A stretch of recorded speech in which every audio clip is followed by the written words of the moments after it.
Fala galera, bem-vindos a mais um Cultcast. Eu sou o Gigim do portal imperiumfortuna.com e atosnegros.com.br. E essa semana a gente criou uma postagem baseado num programa que a Delirium participa toda segunda-feira. Para quem não sabe, a Delirium participa de uma live com meninas e convidados, né? E essa semana eles estavam falando da ayahuasca. E, bom, o tema que foi levantado não é nem exatamente sobre a ayahuasca em si, mas sobre uma pergunta que é um pouquinho relacionada ao assunto, que é sobre a utilização de alucinógenos para determinados rituais. Bom, o que acontece? Primeira coisa que obrigatoriamente tem que deixar bem claro aqui é que qualquer tipo de substância ilícita que vocês possam utilizar, tanto a Imperium Fortuna quanto a Atos Negros, é totalmente contra. Vocês sabem, né, que por mais que eu utilizasse ou tivesse literaturas que dissessem que o uso é bom, eu tenho que claramente, publicamente deixar claro que somos contra isso. Então, somos contra drogas. Então, somos caretas. Mas beleza, vamos falar dos ilícitos em si. Bom, primeira coisa, um dos principais problemas de qualquer tipo de produto ilícito que você utiliza na sua vida, seja para ritual ou não, é a qualidade, né, desse produto. Quando você compra qualquer coisa ilegal, você não pode trocar porque veio com defeito.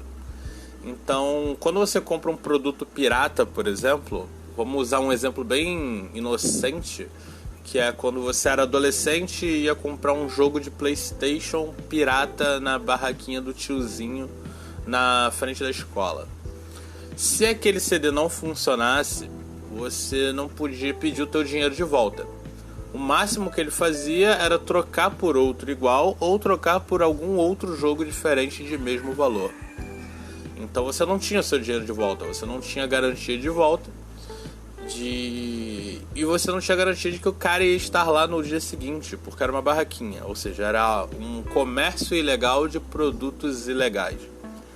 Então, se você está, por exemplo, utilizando algo que você vai fumar, algo que você vai cheirar, algo que você vai ingerir, e aquilo por acaso venha a te dar algum problema de saúde, você não vai poder reclamar com ninguém, certo? Você vai se tornar vítima de si mesmo. Você não vai poder culpar um traficante porque a maconha ou o pó ou qualquer coisa que você usou era de baixa qualidade. E com certeza é de baixa qualidade. Obviamente, sabemos que tem aquele lance de droga de pobre e droga de rico. Para quem não mora em cidade grande, talvez não esteja muito acostumado com isso. Mas existe sim, né, um patamar de qualidade para venda de ilícitos, principalmente aqui no Rio de Janeiro, onde as pessoas sabem onde comprar droga de qualidade. Sim, estamos nesse aspecto já na cidade grande, principalmente no Rio de Janeiro e São Paulo. Então, se você vai utilizar qualquer porcaria dessas durante o seu ritual, já tenha certeza de que você está se colocando em risco. Você pode sim ter uma overdose porque utilizou uma coisa que não era aquela coisa. Você pode sim não sentir efeito nenhum porque o que você está usando não é nada daquilo que eles estão te vendendo, certo? Eu já vi gente fumar merda de vaca achando que era maconha, né? Então, cara, tipo, é zoado, é zoado. E é onde a gente entra na questão da utilização desse tipo de substância, sejam ervas, cipós, chás, etc., dentro das culturas às quais elas têm origem. Então, quando você pega, por exemplo, quando o cara estava falando, por exemplo, de ayahuasca, você pega um ritual indígena, né? Os índios usavam aquilo. O índio, ele sabe o que é aquilo, ele sabe onde tem aquele cipó, onde tem aquelas ervas que eles utilizam. Se não me engano, foi citado bastante rapé, foi utilizado o cipó, né? Então, e a erva, acho que é a erva de Santa Maria, se não me engano. Posso estar... Então, o que rola? Quando eles vão utilizar isso num ritual, né, tradicional, indígena e etc., obviamente que os caras entendem aquilo. Você vai usar uma ganja e tal num ritual Rastafari, obviamente que um sacerdote Rastafari conhece tudo de maconha, de cannabis e etc. E assim vai com praticamente qualquer erva, né? Se você for na América do Norte, você vai ter a galera utilizando lá os seus cactos malucos para ter suas inspirações nas suas projeções astrais. E óbvio que um xamã, certo, norte-americano e tal, ele vai saber qual cacto ele vai utilizar, né? Então o que rola? Essa galera, eles sempre utilizaram esse tipo de substância nos rituais deles, mas era uma tradição. Quem tem vó ou bisavó no interior sabe como funciona a tradição.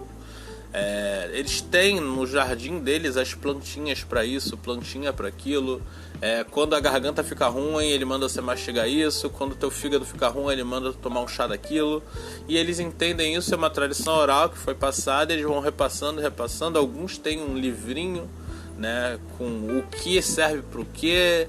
Eles sabem o cheiro daquilo desde garoto, né? Eles vão na feira, eles sabem o que cada erva é.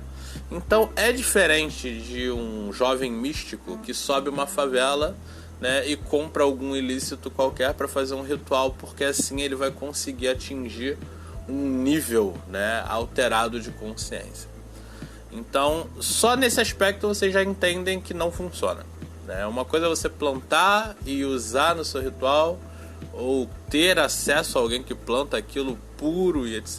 E outra coisa é você ir numa favela comprar para fazer o teu ritual, né? Não tem nada a ver uma coisa com a outra. E outra coisa é a questão do alucinógeno em si.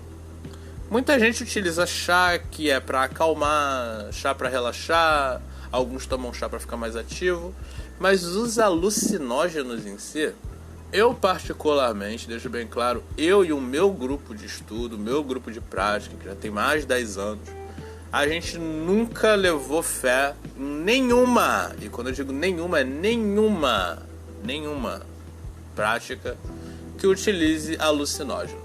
Inclusive eu percebi isso na prática da live da segunda-feira. O cara, ele utiliza um alucinógeno, ele vai pirar exatamente como alguém que realmente tem problemas, né, mentais, vamos botar assim, né? Alguma deficiência mental, tipo esquizofrenia e etc. A diferença é que ele vai saber que ele estava tendo uma piração em algum momento, ao contrário de alguém que tem um problema fisiológico. Mas ainda é uma piração, ainda é uma viagem da cabeça dele. E você não pode confiar num drogado, isso é fato, certo? Então o cara, ele até pode, tipo, eu vou, antes de utilizar, eu vou meditar, eu vou direcionar o meu pensamento pro que eu quero. E aí tu vai ver índio, sim, tu vai ver Iemanjá, tu vai ver faraó, tu vai ver o que a tua cabeça tiver condicionada a ver, porque foi o que tu direcionou o teu pensamento antes de tomar um alucinógeno. Assim como uma galera numa rave fica vendo estrelinha, fica vendo bola flutuando e etc, porque eles direcionaram onde eles estão, aquele som, aquelas luzes, e ficam jogando bolinha um pro outro, essas coisas. Na alucinação deles, eles vão alucinar com aquilo e vão achar que é uma puta viagem legal. Porém, ao contrário do jovem místico, eles sabem que eles estão fazendo aquilo só para se divertir. O jovem místico não, depois ele vem interpretar a piração dele como se fosse algo mágico. Só que na verdade é só uma viagem de droga. Não, mas não é droga porque foi liberado para uso religioso e tal, para práticas religiosas. Não vou citar os nomes porque eu sei que tem muita gente que é fã dessas coisas.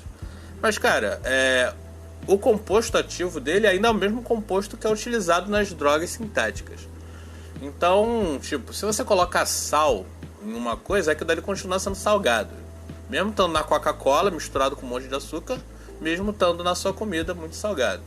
Ou seja, a gente já está num nível científico onde a gente sabe o que faz com que você sinta aquele efeito. Então pode estar num comprimido, ou pode estar num chá, ou pode estar num pó, ou pode estar numa comida. Aquele composto ativo vai fazer com que você tenha alucinação. E a alucinação não é algo que você vai confiar. Você não confiaria numa pessoa alucinando dirigindo, você não confiaria numa pessoa alucinando fazendo uma cirurgia, você não confiaria numa pessoa alucinando nem cozinhando. Cuidando de uma criança, cuidando de um cachorro, você não confiaria. Mas quando o assunto é ocultismo, sua alma, é a sua evolução espiritual, aí tu dana de acreditar. Então é por isso que o meu grupo em si não acredita. Obviamente, eu falando isso, eu estou irritando um monte de gente que utiliza, certo, de forma ritualística. Eu não estou dizendo que é errado, eu estou falando que eu não utilizaria. Mas se você tem uma opinião diferente, se você acredita que funciona assim e que é aceitável e como deve ser feito, deixa um comentário, gente. Agora a gente também tá, né, no YouTube, então tem bastante lugar para vocês comentarem. Comenta, gente, mas por favor, sejam educados, sacou? Normalmente quando a gente fala sobre esse tipo de coisa, a pessoa se sente hiper ofendida, entendeu? Porque acha que a gente tá chamando de Zé Droguinha. Eu tô falando do uso ritualístico e não do uso pra se divertir, pra farra. Então, os Zé Droguinhas já estão todos fora do contexto, certo? Então, o que rola? Vamos parar por aqui, porque a gente já bateu os nossos 10 minutos. Pra quem já conhece a gente, nós temos o nosso Apoia-se. Por favor, quem gosta do nosso material, quem quer pedir conteúdo, quem quer participar do grupo, a gente tem um Apoia-se, é trocado, vai de 2 a 20 reais para você ajudar o canal, para que a gente possa pagar as contas, para que a gente possa ter o nosso aplicativo, para que a gente possa investir em mais ferramentas para melhorar a qualidade do site, para ter mais postagem e etc. Começamos a postar os podcasts também no YouTube. Tá no Portal Atos, o link vai estar aqui, certo, no site. Temos o Portal Atos Negros, temos o Instagram, temos um monte de lugar, temos comunidade no Facebook, então já sabem. Procurem, curtam, compartilhem. Quem não puder entrar no apoio como apoiador, por favor, compartilhem, dá like, porque isso ajuda muito o nosso canal. Então, valeu galera, por hoje é só. Fortuna.